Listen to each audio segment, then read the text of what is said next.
감사합니다. 하나님 아버지의 말씀 봉독하겠습니다. 네 번째 살펴보는 본문입니다. 누가복음 15장 11절에서 32절 말씀 되겠습니다. 누가복음 15장 11절부터 32절 말씀입니다. 또 이르시되 어떤 사람에게 두 아들이 있는데 그 둘째가 아버지에게 말하되 아버지여 재산 중에서 내게 돌아올 분깃을 내게 주소서 하는지라. 아버지가 그 살림을 각각 나눠 주었더니 그 며칠이 안 되어 둘째 아들이 재물을 다 모아가지고 먼 나라에 가 거기서 허랑방탕하여 그 재산을 낭비하더니 다 없앤 후 그 나라에 크게 흉년이 들어 그가 비로소 궁핍한지라. 가서 그 나라 백성 중 한 사람에게 붙여 사니 그가 그를 들로 보내어 돼지를 치게 하였는데 그가 돼지 먹는 지엽 열매로 배를 채우고자 하되 주는 자가 없는지라. 이에 스스로 돌이켜 이르되 내 아버지에게는 양식이 풍족한 품꾼이 얼마나 많은가. 나는 여기서 줄여 죽는구나. 내가 일어나 아버지께 가서 이르기를 아버지 내가 하늘과 아버지께 죄를 지었사오니 지금부터는 아버지의 아들이라 일컬음을 감당하지 못하겠나이다. 나를 품꾼의 하나로 보소서 하리라고. 이에 일어나서 아버지께 돌아가니라. 아직도 거리가 먼데 아버지가 그를 보고 측은히 여겨 달려가 목을 안고 입을 맞추니 아들이 이르되 아버지 내가 하늘과 아버지께 죄를 지었사오니 지금부터는 아버지의 아들이라 일컬음을 감당하지 못하겠나 하나. 아버지는 종들에게 이르되 제일 좋은 옷을 내어다가 입히고 손에 가락지를 끼우고 발에 신을 신기라. 그리고 살찐 송아지를 끌어다가 잡으라. 우리가 먹고 즐기자. 이 내 아들은 죽었다가 다시 살아났으며 내가 잃었다가 다시 얻었노라 하니 그들이 즐거워하더라.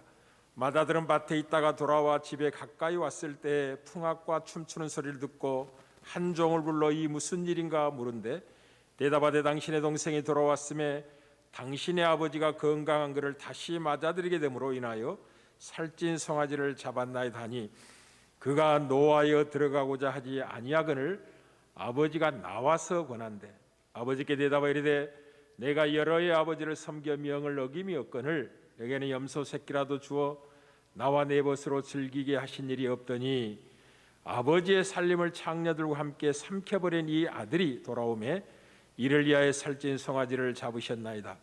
아버지가 이르되 너는 항상 나와 함께 있으니 내 것이다 내 것이로되 이 내 동생은 죽었다가 살아났으며 내가 잃었다가 얻었기로 우리가 즐거워하고 기뻐하는 것이 마땅하다 하니라. 아멘. 우리는 복음의 능력을 잃어버린 시대에 복음의 본질을 깨닫고 복음의 능력을 회복하기를 갈망하면서 본문의 말씀을 네 번째 살펴보는 중에 있습니다. 오늘은 특별히 잃어버린 두 아들의 비유를 통해서 놓치지 말아야 될 진리 중에 하나, 곧 아버지 집에 대한 그리움에 관해서 이 문제를 어떻게 해결할 수 있는지에 관해서 오늘 본문을 통해서 확인하고 복음이 지점하는 목적하는 푯대가 어딘지를 살펴보도록 하겠습니다. 비유 속의 둘째 아들은 더 나은 삶을 기대하면서 아버지의 집을 떠나 먼 나라로 떠났지만 비참한 인생이 되고 말았습니다. 아버지의 집에 있는 재산의 내용 중에 자기가 받게 될 분깃을 가지고 며칠이 안 돼서 먼 나라에 가서 허랑방탕하게 생활했다는 거죠. 그래서 재산을 다 낭비해 넣었는데 뜻밖에도 흉년까지 들어서 양식 얻을 길이 막막해서 돼지치는 품꾼의 삶을 살게 됩니다. 얼마나 배가 고팠던지 돼지가 먹는 지엽 열매로 배를 채우고자 돼 주는 자가 없어서 아버지 집을 생각하게 됩니다. 아버지 집에 품꾼이 여럿이 있는데 그 품꾼들은 넉넉하게 양식을 먹고 사는 것을 예전에 보았기 때문에 그것을 생각하고 내가 하늘과 아버지께 죄를 지었으니 자식으로는 돌아갈 수 없지만 그 아버지의 집에 가서 품꾼의 하나가 된다면 굶어 죽지는 않겠다라는 생각 때문에 아버지 집으로 돌아가기로 결정하고 돌아갔다라는 내용이 오늘 본문의 전반부의 내용입니다. 굶주리던 그가 아버지 집에 있는 그 일꾼들의 넉넉한 먹음, 그 일꾼들이 누리고 있는 풍성한 양식을 생각할 때 지금 자기와 비교한다면 너무나 풍성한 것을 알게 된 거죠. 그래서 이 굶주리며 돼지를 치면서 이제 아버지 집을 그리워하게 됩니다. 우리도 마찬가지입니다. 이 집이라는 것은 인간의 삶에 막대한 영향을 끼치게 됩니다. 특별히 고향집은 어떤 진한 감정을 우리에게 자아냅니다. 그래서 추석 때 되면 아주 힘들고 어렵지만 고향집을 찾아뵙는 이유도 거기에 있습니다. 그 진한 감정들은 그 어디엔가에 대한 깊은 동경이 우리 안에 있음을 확인시켜 주고 있는 것입니다. 고향에 대한 그리움과 이 추억은 우리에게 참된 갈망의 대상이 따로 있음을 보여주는 그림자와 같습니다. 사실 저도 종종 느끼지만은 우리 자신은 우주의 무언가로부터 단절되었다는 느낌을 종종 갖습니다. 오양시 오래 밤늦게까지 거의 12시 넘을 때까지 불이 켜 있죠.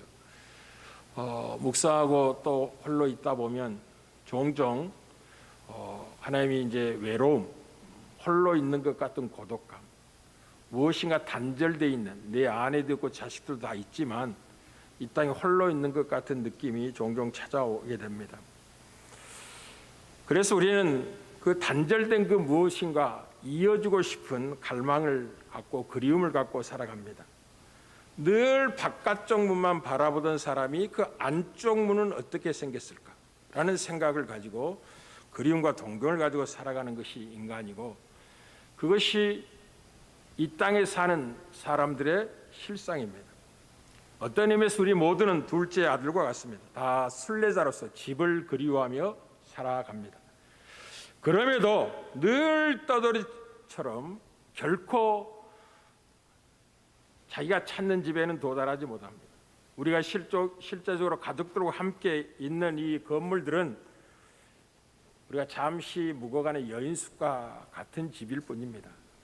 오히려 우리가 집에 대한 그리움이 크면 클수록 자꾸만 그 집은 멀어져 가는 것을 영원히 깨닫게 됩니다. 집은 이처럼 우리에게 진한 향수와 그리움을 만들어내게 되는데 그 이유가 무엇인지를 오늘 이제 살펴볼 필요가 있겠습니다. 성경의 일관된 주제 중에 하나가 아버지 집으로 돌아가야 된다는 사상입니다. 이것은 우리 영혼 속에 남아있는 더 큰 어떤 구속의 한 흔적들이 우리 영혼에 남아있기 때문에 돌아가야 될 영원한 집에 대한 그리움이, 갈망이 우리 안에 언제나 있습니다. 왜 우리는 방랑자처럼 유랑자처럼 느끼고 이 세상이 결코 우리의 집이 아니라는 사실을 우리 영혼이 깨닫고 알게 될까요? 그 이유가 창세기에 아주 잘 나와 있습니다. 본래 우리는 하나님이 창조하신 에덴에서 살도록 창조되었습니다. 그것은 사랑을 떠나서 이별할 필요도 없었습니다. 부패나 질병도 없었습니다. 그래서 죽음도 없던 곳이었습니다. 그때는 우리의 삶이 하나님 앞과 하나님의 임재 안에 있었기 때문에 모든 것이 행복했고 만족했습니다. 거기서 우리는 하나님 아버지의 무한한 영광을 흠모하고 섬기도록 창조되었을 뿐만 아니라 하나님의 아름다움, 무한한 아름다움과 그 아름다움을 알고 즐기며 닮도록 우리가 창조되었습니다. 그래서 거기가 원래 우리의 집입니다. 거기에서 만족감을 누리고 살았던 영혼의 애 그리움이 고향집을 그리워하는 모습으로 인간의 영혼 속에 남아 있는 것입니다.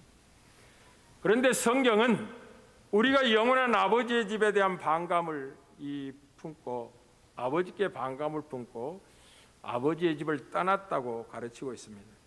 본문에 나오는 예수님의 비유가 똑같습니다. 마치 둘째 아들이 아버지에 대한 반감을 품고 혼자 독립하여 살고 싶어서 아버지께 등을 돌리고 그 아버지와 멀어진 것처럼 인류의 형편이 이와 같습니다. 둘째 아들이 집을 잃은 것과 똑같이 우리도 집을 잃어버렸다는 걸 잊지 말아야 됩니다. 그 결과가 무엇이냐면 바로 유리하며 사는 유랑자가 된 것입니다. 성경은 모든 인간은 영적 유랑자와 같다고 증언합니다. 그래서 방황하는 인생을 살게 됩니다. 집에 대한 그리움은 있지만 도달할 수 없는 한계 속에서 헤매다가 결국 흙으로 돌아가고 맙니다.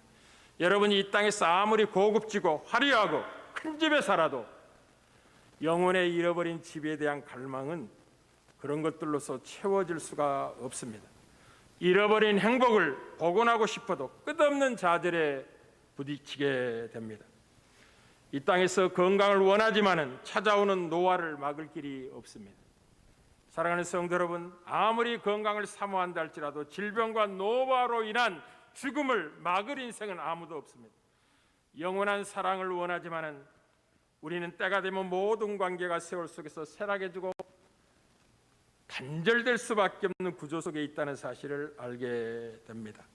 모두가 내 곁을 떠납니다. 사랑하는 아내도, 사랑하는 남편도, 사랑하는 내 부모님도, 때로는 눈에 넣어도 아프지 않는 사랑하는 자녀가 먼저 떠날 때도 있습니다. 이 땅에서 우리의 꿈은 결단코 이루어지지 못합니다. 잃어버린 집을 재창조하려고 아무리 노력해도 성공하는 인생은 아무도 없습니다. 왜냐하면 그 집은 도망쳐 나온 하늘 아버지의 임재 안에만 존재하기 때문에 그렇습니다. 모세는 이 사실을 시편 90편 1절에서 이렇게 증언합니다. 주여, 주는 대대로 우리의 거처가 되었네. 우리의 진정한 거처는 하나님 임재 아니고 하나님 앞이라는 사실을 정확히 아는 자의 고백입니다. 이 사실을 알리는 것이 구약의 역사입니다. 이스라엘 백성은 끝없이 고국을 떠나 유랑 생활을 하게 됩니다. 성경이 말씀하고 싶은 것은 인류 전체가 기양을 시도하는 유랑의 무리와 같다는 사실을 알기를 원하는 것이 성경의 의도입니다. 탕자의 비유는 그런 의미에서 우리 모두의 이야기이기도 합니다. 예수님은 이 문제를 해결하게 이 땅에 오신 분입니다. 이미 지난 시간에 여러분에 말씀드렸습니다. 이 비유의 진짜 주인공은 예수님이라는 사실을 말씀을 드렸습니다. 사실 집을 떠난 그 자식이 집으로 돌아가기 위해서는 반드시 받아주는 집이어야만 하는 거죠. 만약 집에 갔는데도 외면하고 들어오지 마, 너는 끝났어, 우리 집과는 상관없어, 거절한다면 어떻게 되겠습니까? 사랑하는 성도 여러분, 둘째 아들은 양식이 풍족한 그 아비 집의 품꾼을 생각하면서 아버지의 집을 그리워하며 돌아가기로 결심합니다마는 아들로서 받아들일 것에 대한 자신이 없었기 때문에 품꾼의 하나로 써달라는 이 생각을 하고 아버지 집으로 가는 것입니다. 그 이유가 무엇이냐면 그가 죄를 지었기 때문에 그렇습니다. 그래서 그는 이렇게 자백합니다. 본문 17절부터 20절까지 이에 스스로도 이렇게 이르되 내 아버지에게는 양식이 풍족한 품꾼이 얼마나 많은가. 나는 여기서 줄여 죽는구나. 내가 일어나 아버지께로 가서 이르기를 아버지, 내가 하늘과 아버지께 죄를 지었사오니 지금부터는 아버지의 아들이라 일컬음을 감당하지 못하겠나이다. 나를 품꾼의 하나로 보소서리라고 이에 일어나서 아버지께로 돌아갔다라고 이야기합니다.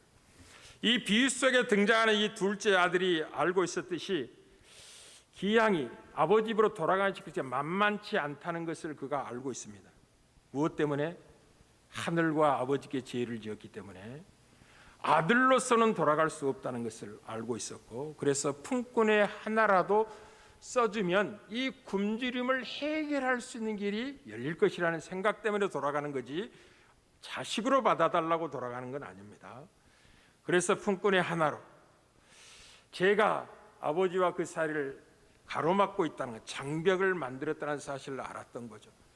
성경에 나오는 모든 작은 해방들, 작은 기양들은 선지자들이 약속하고 있고 또 실제적으로 성취되는 것 같지만, 그러나 그 기양이 끝끝내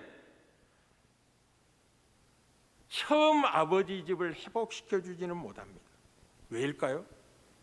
아직 죄의 문제가 해결되지 않았기 때문입니다. 누군가 이 문제를 해결해 줘야만 하는 거죠. 다시는 아버지 집에 돌아가도 다시 떠나지 않아요. 만약 이 둘째 아들 탕자가 심령의 변화가 없이 아버지 집에 돌아간다면 몇 날이 못돼 또 아버지의 재산에 관심을 갖게 될 것이고, 기회만 되면 권리를 잃었기 때문에 훔쳐서라도 또 재물을 가지고 떠날 것입니다. 그렇다면 그는 아버지 집에 돌아가는 게 전혀 복이 되지 않습니다. 그러니 다시는 아버지 집에 돌아간 그 아들이 아버지 곁을 떠나지 않고 아버지 집의 영광과 풍성을 영원히 누릴 수 있도록 하기 위해서 그 둘째 아들의 심령을 변화시킬 어떤 일이 있어야만 하는 것입니다.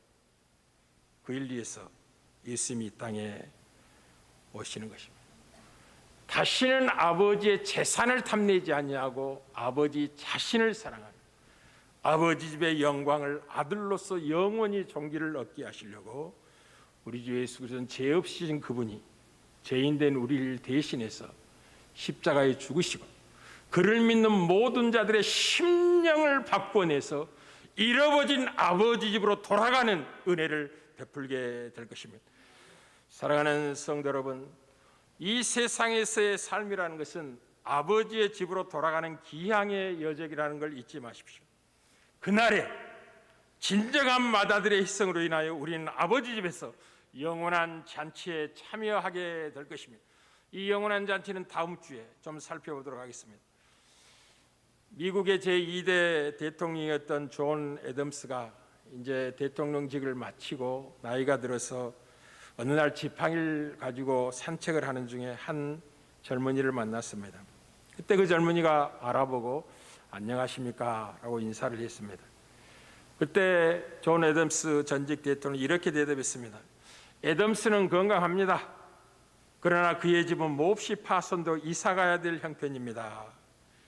그때 그 젊은이가 깜짝 놀라서 다른 사람도 아니라 대통령을 지냈던 분의 집이 엉성하고 파손되어서 이사를 가야 될 만큼 허름하단 말입니까? 농담이겠지요 라고 반문을 했습니다. 이때 애덤스가 자기의 벗겨진 머리를 보여주면서 자 보십시오. 이처럼 지붕은 홀랑 날아가 버리고 말았습니다. 그리고 다 늙은 이의 늑골을 이렇게 만지면서 여기 벽이 허물어진 기둥이 보입니까? 라고 묻고 손에 든 지팡이를 흔들면서 바람이 불면 집이 흔들려서 보조의 기둥을 이처럼 대고 있어야만이 그나마 견딜 수 있습니다. 그래 저는 머지않아 이사를 갈 생각입니다. 라고 대답을 했습니다. 그러면서 하늘을 향하여 이렇게 말을 덧붙였습니다. 나는 저 높은 곳으로 이사 갈 생각입니다. 하늘나라로 이사 갈 생각입니다. 저 천국 약속된 영원한 집이 있는 곳으로 이민 갈 생각입니다. 라고 이야기를 했습니다. 사랑하는 성도 여러분, 그리스도인의 삶은 순례자의 삶이라는 걸 잊지 마십시오. 죄 많은 이 세상이 내 집 아닌 것을 아는 삶이 신자들의 삶입니다. 우리는 노래를 복음성에 자주 죄 많은 이 세상은 내 집 아니라 수없이 부르고 있습니다. 우리는 더 나은 본향을 사모하고 살아가는 인생입니다. 이것을 믿음을 따라 산다고 합니다. 그러니 세상의 헛된 영광을 추구하지 마시길 바랍니다. 제가 주의 자비하심으로 우리 꽃밭교회 성도 이렇게 권면을 드립니다. 이 땅에 사는 날 동안 좀 넉넉한 집 한 채씩 가지고 좀 가족들과 행복하게 사십시오. 그러나 절대로 땅 투기하지 마십시오. 아파트 투기하지 마십시오. 안락한 거처가 있는 것으로 만족하며 사시길 바랍니다. 그리고 여러분의 영원한 거처를 사모하십시오. 예수님은 여러분이 살아야 될 영원한 거처를 위해서 이 땅에 오셔서 고난의 십자가를 지셨습니다. 여러분이 영원히 그 아들 집을 마련하기 위해서 이 땅에 오신 분입니다. 그리고 우리의 영원한 거처의 필요성과 영광을 위해서 그분이 이 땅에 사는 날 동안 여우도 굴이 있고 공중에 나는 새도 깃들 보금자리가 있지만은 인자는 머리 둘 곳이 없는 삶을 사셨습니다.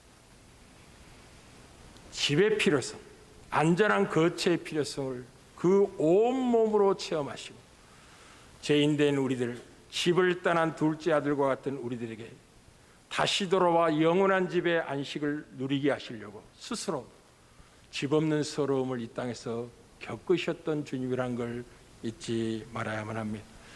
그리고 주님은 부활하시고 승천하셨습니다. 그리고 그 집으로 우리를 인도하기에 다시 오실 것입니다. 이것을 요한복음 14장 1절에 3절에 주님이 강조합니다. 너희는 마음에 근심하지 말라. 하나님을 믿으니 또 나를 믿으라. 내 아버지 집에 거할 곳이 많도다. 그렇지 않으면 너희에게 일렀으리라. 내가 너희를 위하여 거처를 예비하러 가노니 가서 너희를 위하여 거처를 예비하면 내가 다시 와서 너희를 내게로 영접하여 나 있는 곳에 너희도 있게 하리라고. 마치 구원이라는 것이 잃어버린 집의 회복을 약속하는 것과 같다고. 자기는 그 일을 위해서 이 땅에 왔으며 그 일이 완성되면 다시 와서 너희를 그곳으로 인도할 것이라고 주님이 말씀하는 걸 보시기를 바랍니다. 사랑하는 성도 여러분, 신자가 거룩하게 산다는 것은 너무나 중요합니다. 거룩하게 산다는 것은 세상 사람들과 다른 원리로 산다는 거예요. 다른 사람은 땅 투기하고 아파트 투기하고 번 돈이 마치 내일의 미래를 보장할 것 같이 속고 살아간다고 하면 신자는 거룩한 백성입니다. 구별된 백성, 다른 원리로 살아가는 백성입니다. 구별되게 살아야 되는 것입니다. 그러면 부족함이 없을 것입니다. 이 베드로 사도의 권면을 귀 기울여 들으셔야만 합니다. 베드로전서 1장 14절에 17절입니다. 너희가 순종하는 자식처럼 전에 알지 못하던 때에 따르던 너희 사욕을 본받지 말고 오직 너희를 부르신 거룩한 이처럼 너희도 모든 행실에 거룩한 자가 되라. 여러분이 거룩한 삶을 살기만 한다면 언제나 하나님의 복은 열려 있다고 말씀을 드렸습니다. 여러분이 신앙생활 잘하고 하나님의 뜻대로 행한다면 부족함이 없다는 걸 알게 될 겁니다. 저는 매일 새벽 일어나자마자 시편 23편을 꼭 암송을 합니다. 여호와는 나의 목자시니 내게 부족함이 없으리로다. 그가 나를 푸른 초장으로 인도하여 누이시고 쉴만한 물가로 인도하신다고. 1절만 암송하기도 6절까지 다 암송하기도 하면서 곧바로 어떻게 기도하냐면 주여 우리 꽃밖에 모든 성도의 목자인 주로 인하여 우리 꽃밖에 성도들이 부족함이 없는 인생의 삶을 만족함으로 누리게 하옵소서 하고 기도하고 시작합니다. 사랑하는 성도 여러분, 기록됐을 때 내가 거룩하니 너희도 거룩할지어다 하셨느니라. 외모로 보시지 않고 각 사람의 행위대로 심판하신 이를 너희가 아버지라 부른즉 너희가 나그네로 있을 때 두려움으로 지내라 라고 합니다. 사랑하는 성도 여러분, 무엇보다도 아버지 집의 넉넉함을 기억하고 사십시오. 아버지 집의 넉넉함을 지금 누리시길 바랍니다. 지금 어떻게 누리느냐? 그것은 기도로 누리는 것입니다. 잘 들으셔야만 합니다. 기도로 누린다는 말은 무슨 말이냐면 하나님의 임재로 누리는 것, 지금은. 그리고 이제 실제적인 거처가 약속되어 있기 때문에 때가 되면 공간과 장소적으로 완벽하게 누려지게 될 것입니다. 지금은 하나님의 임재로 누리고 기도로 누리는 것입니다. 여러분이 복음의 능력을 체험하려면 반드시 기도를 하셔야 됩니다. 복음의 능력을 맛보는 경험은 기도를 통하지 않고는 절대로 복음의 능력을 누릴 수가 없습니다. 그래서 성경은 쉬지 말고 기도하라고, 항상 기도하라고 우리에게 권면합니다. 믿음으로 기도하라고 권면합니다. 성령 안에서 기도하시길 바랍니다. 기도는 영혼의 호흡과 같습니다. 기도는 영혼의 피와 같습니다. 이제 우리 사모도 건강이 안 좋을 입장에 있기 때문에 그 고혈압 증세가 있어서 매일 고혈압 한 알씩을 정해진 시간에 먹더라고요. 아침에 일어나면 일정한 시간에 그 약을 먹더라고요. 고혈압 때문에 그렇게 하는 거죠. 이 기도라는 것은 어떤 의미를 갖냐면 여러분이 만약 불치병에 걸렸다는 선고를 받았다고 하면 생각을 해보시기 바랍니다. 의사가 약을 주면서 날마다 잠자리에 들기 전에 한 알씩 먹어야 하고 거스린다면, 이 약속을 지키지 못한다면 몇 시간에 숨이 끊어진다고 의사가 아주 그 병의 중함을 진단하고 그렇게 처방을 내렸습니다. 절대로 잊으면 안 됩니다. 그랬다가는 반드시 죽을 것이기 때문에 알아서 하십시오. 여러분, 그런 의사의 선언을 받고도 깜빡깜빡 잊을 수가 있겠습니까? 안 먹으면 몇 시간 후에 죽는데 반드시 그 시간에 그 약을 찾아 먹게 돼. 그게 기도입니다. 성경이 기도하라고, 쉬지 말고 기도하라고, 항상 기도하라고 하는 것은 죄인된 인간의 영혼이 불치병이 들었기 때문에 그 영혼을 치료하는, 복음의 능력으로 치료와 경험케 하는 하나님의 은혜의 수단이 기도로 우리에게 요구되고 있고 허락되어지는 하나님의 자녀들이 있는 특권입니다. 기도는 영혼의 호흡일 뿐, 영혼의 피와 같습니다. 그러니 반드시 기도해야만 합니다. 무심코 지나간다 잊을 수가 없는 거죠. 그러니 아버지 집의 넉넉함을 기억하는 이 복을 지금 누리는 비밀이 어디에 기도로 누리는 겁니다. 하나님의 임재로 누리시길 바랍니다. 넉넉하신 아버지와 동행하는 삶을 사시려면 늘 아버지 집을 생각하십시오. 그 집에 누가 살고 있다는 걸 잊지 마십시오. 아버지 집은 모든 것이 풍성합니다. 아무것도 염려할 필요가 없습니다. 그러니 여러분을 위해서 보물을 하늘에 쌓으며 사십시오. 이 사실들을 시인은 여러 곳에서 고백하고 있습니다. 시편 84편 3절 4절입니다. 나의 왕 나의 하나님이여 만군의 여호와여 주의 제단에서 참새도 제 집을 짓고 제비도 새끼 둘 보금자리를 얻었나이다. 주의 집에 사는 자들은 복이 있나니 항상 주를 찬송하리. 이 시인이 아버지 집을 그리워하는데 어느 정도 그리워하냐면 내 영혼이 여호와의 궁정을 사모하며 그렇게 해서 내가 새하게졌습니다. 그때 여호와의 궁정, 여호와의 집을 이야기하는, 하나님이 거하신 처소, 우리가 가야 될 영원한 거처를 이야기하는 것입니다. 그 영원한 집에 대한 갈망이 영혼의 새하감을 가져올 정도로 사모함이 컸다고요. 여러분이 누구를 만나기를 그리워하고 어떤 일이 생기기를 간절히 사모하는 밤을 지내면 하룻밤 사이에도 살이 쫙 빠집니다. 눈이 휑해질 수도 있는 것입니다. 그렇게 갈망하는 것이 하나님의 백성의 비밀이죠. 시편 36편 7절에 9절에도 동일하게 고백합니다. 하나님이여 주의 인자하심이 어찌 그리 보배로운지요 사람들이 주의 날개 그들 아래 피하리이다.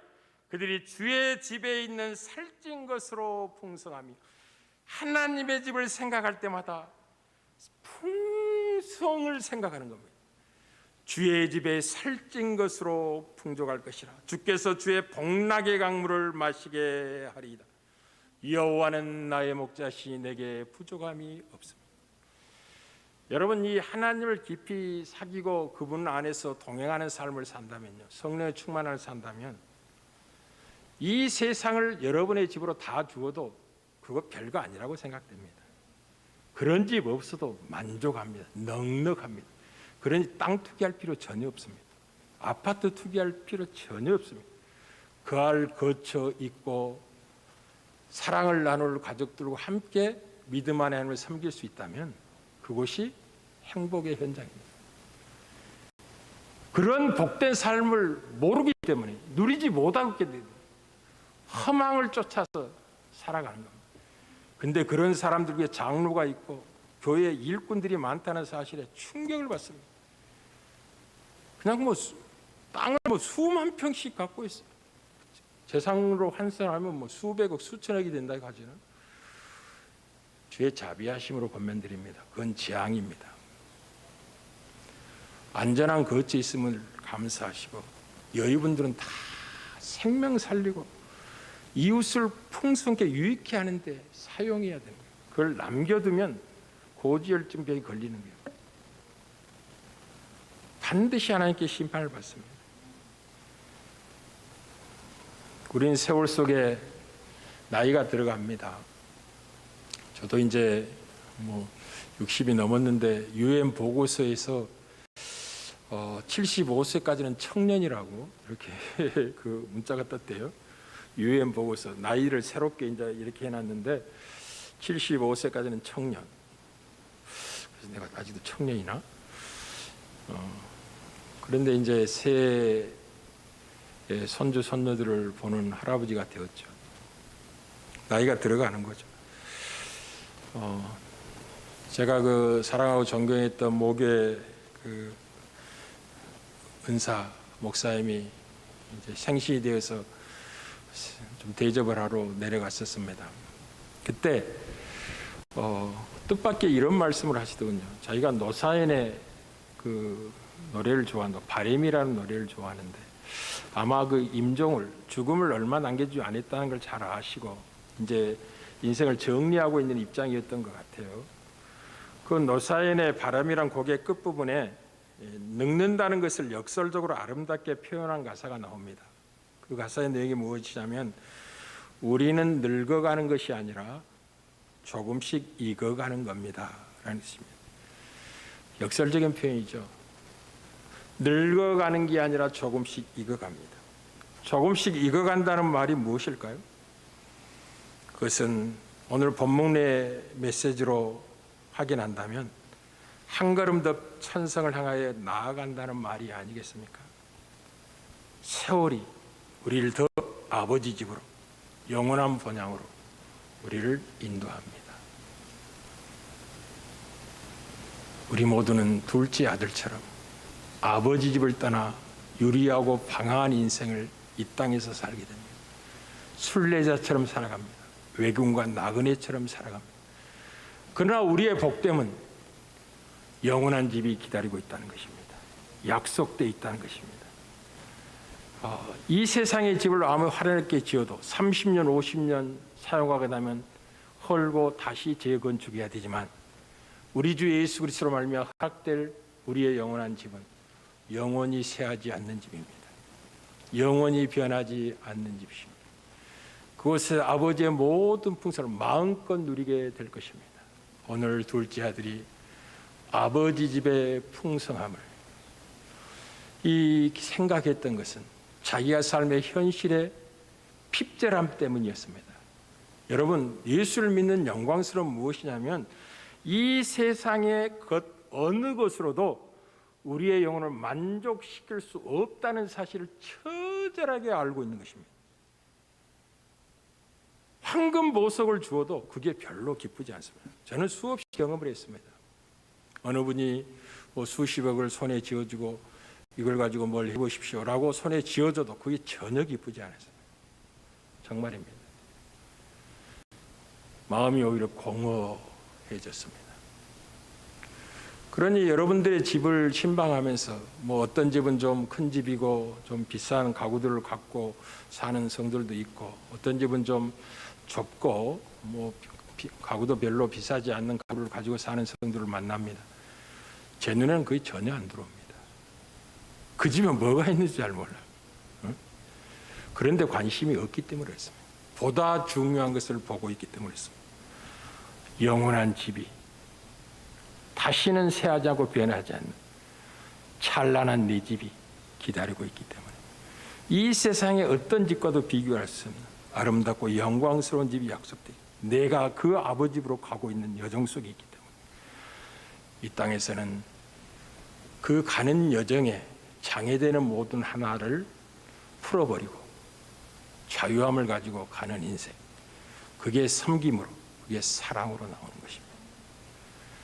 만약 이 땅에 땅 투기나 하고 아파트 투기나 할 계획을 갖고 있다면 여러분이 아무리 소유해도 섬길 수가 없을 겁니다.